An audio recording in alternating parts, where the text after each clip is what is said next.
Bereshus, Rabbanim. I just want to douse a slight element of enthusiasm. When Russell said that I would treat everyone to meatballs, that was the name of the talk. Of course, wishing everyone, especially the entire Kett family, Russell, Rabbi Nick, Justin, Shira, David, Leo, a long life, only simchas, only good things. And please God, our learning today should be for merit for a very, very wonderful and special person. Legend has it that several years ago, decades ago in Jerusalem, lived a gardener, but not an everyday gardener, so to speak. This is a gardener who used to tend to the gardens, the orchards of the rich and famous, a celebrated, professional, and highly skilled gardener. But this gardener had a very odd custom. Every Friday, this gardener would make his way to one of the local makolet stores, a shop, and he would buy, and those who lived in Israel might remember this, 20 or so asimon coins for a payphone. I'll have to translate firstly what's a payphone. These are old things, that archaic boxes that superheroes used to change clothes in. An asimon coin effectively looked like one of these things you'd insert into some form of slot machine.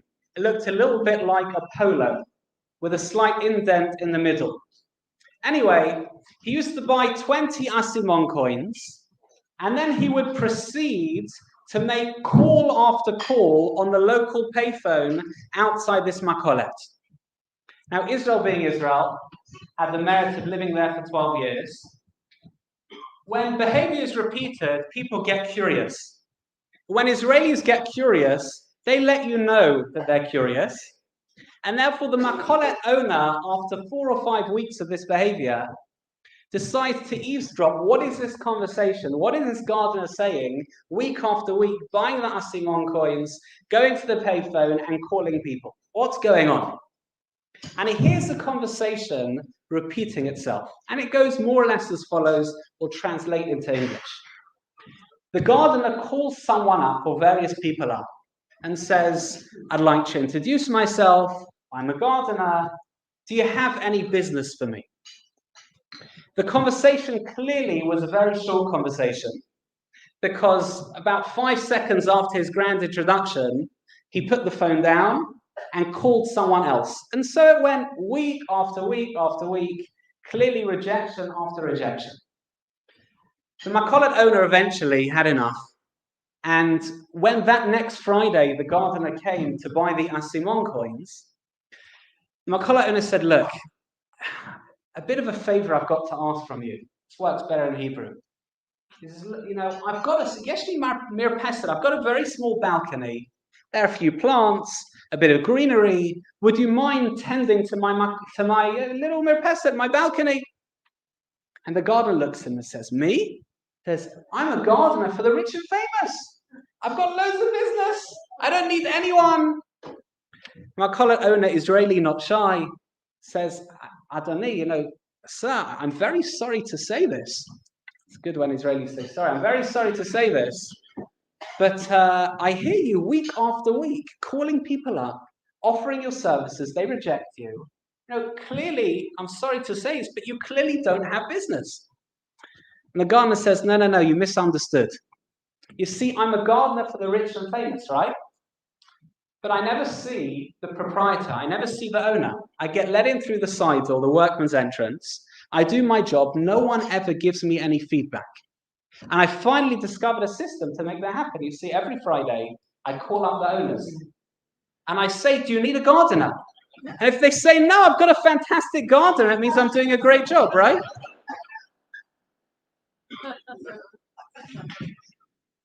I think sometimes it's so important to pause, to recognize other people's strengths and qualities, and that's exactly what we're going to do the next few minutes with Melinda.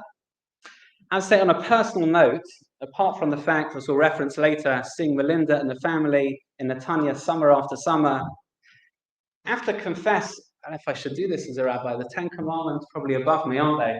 I'm a little bit jealous of the Ketts.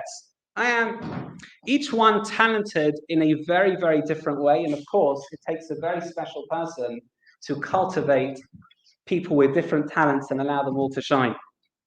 Whether it's Rabbi Nick, I call you Rabbi, for all his creativity and Shul things, of course, helped, not only helped, guided and really supported by Shira. Justin with your school educational talents, Russell for vision, management, even awarded by the Israeli Minister of Tourism. And it's apt, of course, at this juncture to ponder everything that Melinda stood for.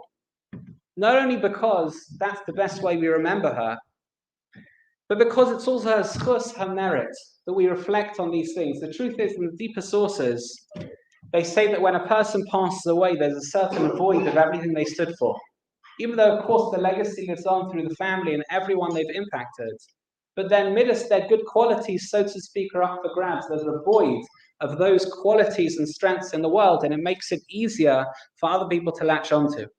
And therefore, where we focus on two in particular of her qualities, they're lessons for us, and of course, it's also in her merit. Officially, the title is Meatballs and Midot. I can't weigh in very much on the meatballs. We all reference them, don't worry. But of course, the midot were totally apparent and very recognizable. Two primarily. These are the ones in consultation, especially Rabbi Nick. Two things that stood out. Number one is smiling. What we call the sever panim yafos, the ability to smile, the ability to make others feel comfortable. And the other one is emor mi'at v'aseh harveh. Someone who didn't brag about their achievements. I think as Russell mentioned at the Levi, someone who was very happy to do the right thing without the limelights, without the headlights, without the spotlights, just doing the right thing and not bragging about it, a very rare art in today's day and age. Finally, I think there's one thing before we go on to the smiling. I think there's one thing that does need to be mentioned, and I'll say it with a slight anecdote and story. Once upon a time in a hypothetical shul, of course, would never happen here, nor in Belmont, there was a fellow called, we'll call him Brian. Brian was the expert, and every shul has one. Whenever the rabbi got up to speak, Brian, within about 2.5 seconds, will be flat out falling asleep. Hypothetical would never happen. Until one Rosh Hashanah, the rabbi decided, with Brian sitting on the front row, that was his custom Rosh Hashanah, the rabbi is going to really make sure that the start of the sermon would be fantastic. There was no chance Brian would fall asleep. Lo and behold, the rabbi walks up, starts about to give the sermon, and before he starts, he notices that Brian's fallen asleep. He gives his sermon, Brian is asleep throughout, and afterwards, privately, he says, "Look, Brian, I have to say, you're in the front row. I was really looking forward to actually giving you something to think about. But this time, you fell asleep before I started. What's going on?" Brian says, "Rabbi, it's because I have faith in you. I have faith in you." In other words, normally you put me to sleep during the sermon. I have faith that was going to be, and therefore, even beforehand, preemptive strike, so to speak, I made sure to fall asleep beforehand. Why is a rabbi giving this? Anyone can talk about smiling.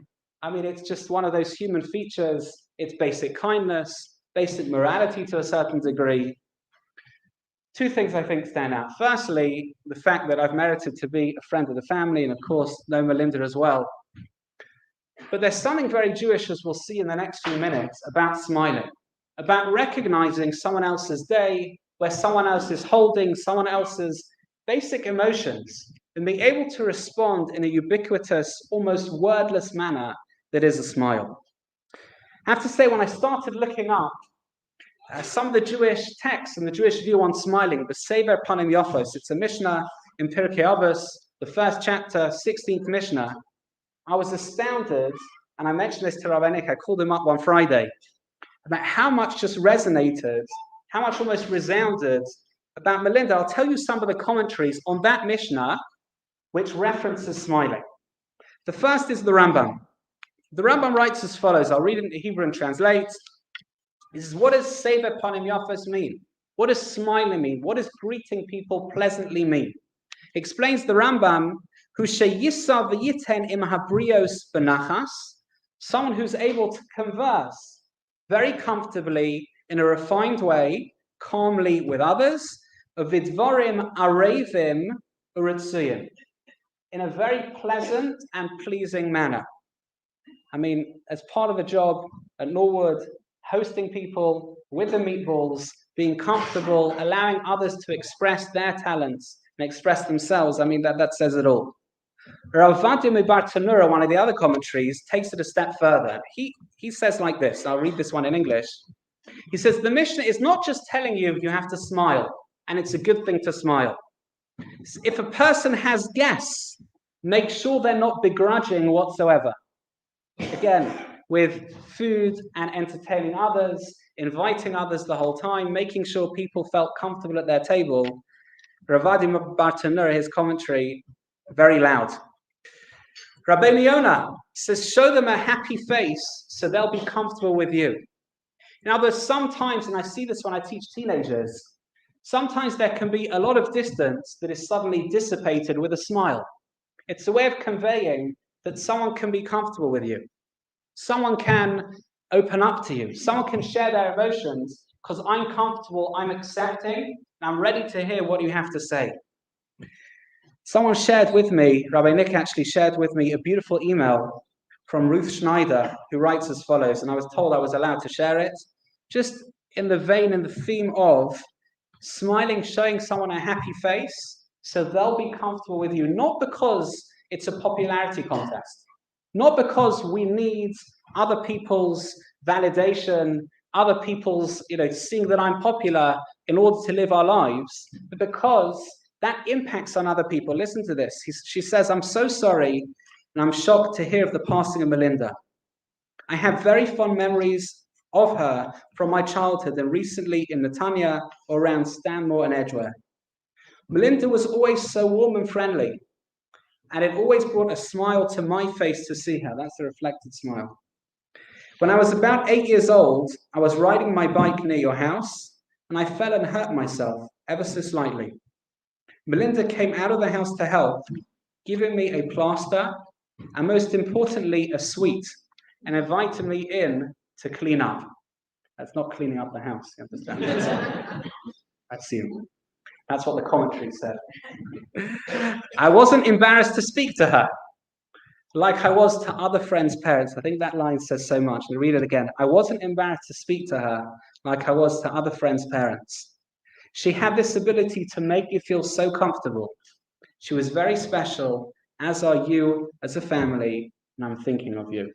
Those words again of the Rambam, to be able to converse with others, bidvarim arevim uritzuyin, in a way that's pleasant, in a way that elicits genuine responses. When someone smiles, when someone shows someone else their essence, they are happy, they are comfortable to respond in kind. Again, that beautiful email. There's something particularly ubiquitous about a smile. The Tiferes Yisrael commentary on that Mishnah says that simcha, joy, and memory are connected. I don't know if you've ever tried this, but if you think of your earliest childhood memory, it's often connected with some form of strong emotion, whether it's tremendous joy, sometimes, unfortunately, tremendous pain. We remember things that spark simcha. We remember things that spark an emotion. The truth is, it's because we remember things that are relevant. Many years ago, they did a social psychology experiment. I'm not sure if anyone here has been to one of these very fancy restaurants where the waiter or the waitress remembers your order without having to write it down. A very impressive skill. They did a social psychology experiment to see how long could that waiter or waitress remember your order for? How many minutes, how many hours, and how long did it take till they forgot your order? They found as follows. They remembered the order, to a T, everything, whether it was the heat of the food, whether it was how well the steak should be done, etc. Everything, until the point where? Go on, Rabbi Nick. Until the point where? So until the point where they served the food. As soon as they put the food down, they couldn't remember a thing. Even if there was half an hour between the order and the food arriving, 10 minutes between the order and the food arriving, didn't make a difference. As soon as they put the food down, they couldn't remember a thing. And I think the idea is relatively obvious. In as much as something is relevant, we remember it. In as much as something resonates, we remember it. It's relevant until the food was served. Once the food was served, it's no longer relevant. When we remember something because there's a sense of joy, of simcha, when we remember others, it's because they sometimes instill in us a sense of simcha. And in Melinda's case, Melinda remembered, and Rabbi Nick was telling me, Melinda remembered Nick's old classmates from Sinai, kind of like years later, right? Years later. Because someone who's looking to bring joy to other people's lives, someone who's willing and able to smile throughout any difficulties and challenges, someone who's able to brighten up someone else's day, of course their memory is going to be fantastic. Because of course their memory is going to be intrinsically bound up with a sense of simcha, a sense of innate being comfortable, as Melinda of course was. There's something further that's ubiquitous, a little bit about a smile. The Gemara writes that someone who smiles, it's as if someone is mashkeyu chalal, which means it's as if someone is feeding them milk. Milk is not just something that quenches thirst as water does. Milk is something that actually nourishes. Communication nowadays can be so misunderstood. I had a friend of mine who told me that they were going on a diet. Genuine story, going on a diet. So I said, okay, I admire you. How are you going on your diet? He says, look, Daniel, every single day I have sandwiches for lunch. Okay? He says to me, I'm going to replace my sandwiches. I'm not going to have sandwiches anymore. I said, great, sounds like a great plan. What are you going to replace your sandwiches with? He says, very simple. I'm going to have 2 slices of bread and some tuna in between. That was the replacement for the sandwiches. When I was in Israel, I remember hearing a conversation between a parent and a child. In Israel, people do things very young. By 17, 18, in many households, you're already taking care of the nation's security. You have to grow up pretty quickly.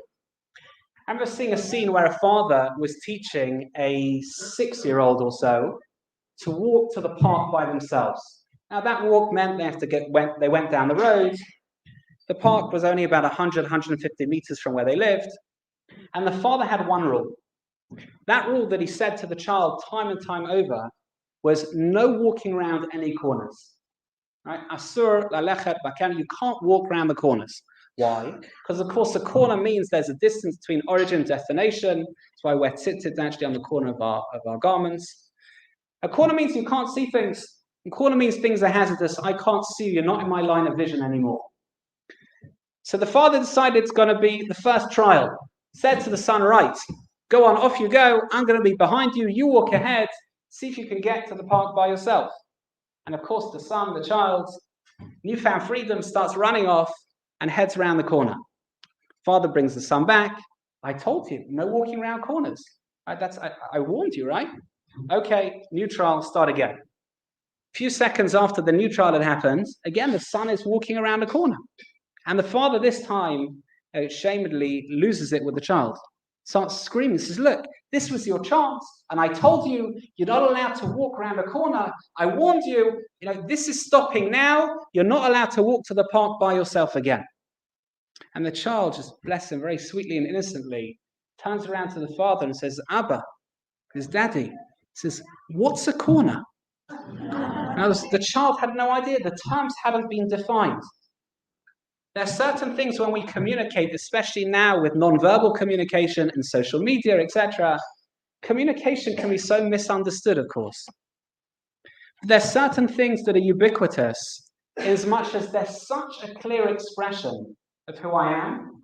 There's such a clear expression of what I want to get across, that you almost need no words. They say this in reference to when they would bow down in the Beis Hamikdash in the temple, especially on Yom Kippur. Bowing down is a ubiquitous sign of service. It doesn't say anything. It just says submission. I'm willing to listen to what you want to say. The same is true of the shofar in Rosh Hashanah. The shofar in Rosh Hashanah is not a sound in as much as it's communication. It's a sound, it's a scream. If anyone's been in that unfortunate position where a child of theirs has either trapped their finger or fallen over, sometimes you don't need words to express that. It's that shrill, almost piercing shriek that just says it without the words. What a shofar is on Rosh Hashanah in terms of our relationship with God, a smile is in reference to our relationship with others. It's that ubiquitous sign of, I'm there for you, I'm happy when you're happy, I'm sharing your success, I'm reflecting that simcha that is my day, and I'm shining it into yours. That, of course, was exactly what Melinda stood for. The Mishnah also says, by the way, when we say accept others, makabeles kol adam b'sefer panim yafos, b'sever panim yafos, smile, it doesn't say accept every person, it says kol ha'adam. That means every element of every person. There are a lot of people who are happy to smile at others, happy to be joyous, simcha, when people are doing the right things for them. There are a lot of people who are very happy to express appreciation as long as you're doing the right thing for me. But great people express appreciation, simcha, joy, nachas, comfort, genuine smiles, irrespective of other people's fault. Makabeles kol adam means, even if you're challenging me, even if you're doing something I don't like, even if at this juncture, this point in time, things are difficult, I'm willing to smile through it, because it's not everyone, it's kol ha'adam. Every single part of a person, accepting everyone, even if they're little bits that maybe rub you up the wrong way, bits that maybe you don't like, bits that you feel other people should work on, accepting people nonetheless. A very interesting study a certain art teacher did in America. They got a piece of paper, a little bit like this, although it was blank, invited the whole class, and I think their parents as well, and drew a very small dot in the bottom left corner. And they said to the students, this teacher said to the students, what do you see? What do you see? Describe to me the scene. Of course, the more conceptual talked about the size of the dot. Some people talked about the color of the dot. Some people said, well, the positioning is kind of over here. It's a bit to the left, not quite central. That means this, etc. And in marking this test or these presentations, the teacher said, every single one of you focused on the dot. None of you focused on the piece of paper. It's very easy to focus on other people's little dots, whether that be what they say to us, whether that be the way they treat us, and to it negatively, whether that be the way they park, whether that be miscommunication or the things when you think they're critical of you. But big people can focus on that piece of paper. Big people, great people can smile at others and accept them, even with faults, even with imperfections, because they resonate that simcha, they resonate with a certain element of true joy and inner joy. Lastly, emor ma'at. Emor ma'at means someone who's able to say a little, but of course do a lot. That means someone who doesn't need the limelight. That means someone who's able to do things for the sake of doing things that are correct. That's someone who doesn't need to be that center of attention. That means someone who can look at things that are genuine, someone who doesn't need to live in a world of mirage and fakeness, etc., as we know, someone who can just be themselves and get on with the job. I guess our challenge in reflecting on Melinda's legacy is, can we copy some of those traits? Can we emulate some of those qualities? Something beautiful the Kitzur Shulchan Aruch Sefer says. As we heard Nick and Justin Davin earlier, says there's a tremendous benefit provided to the deceased, someone who leads the services, someone who says Kaddish in their memory, learning in their memory. This says something that's unparalleled, something that's beyond all of that, is when people emulate their traits. When someone creates an additional legacy, so to speak, for that person, someone who says, I'm inspired by them, and therefore I'm going to do X, Y, and Z.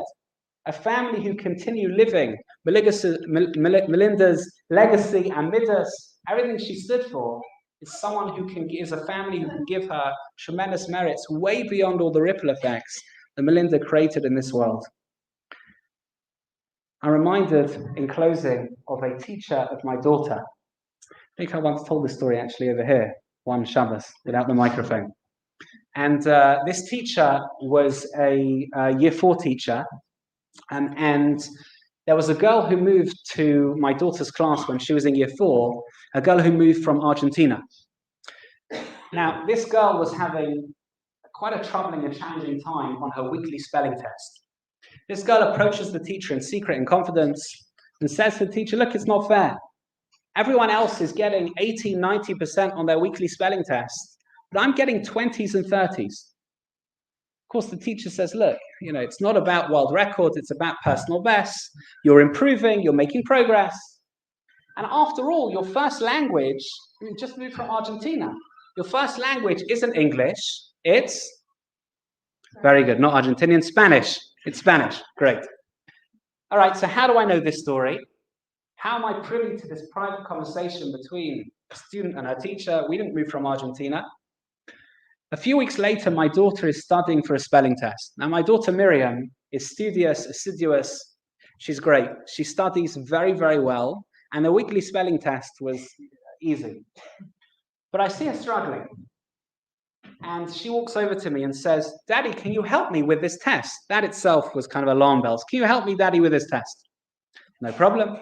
I look at the words on the paper, and of course the words are all in Spanish, not Argentinian still. Yeah, Spanish.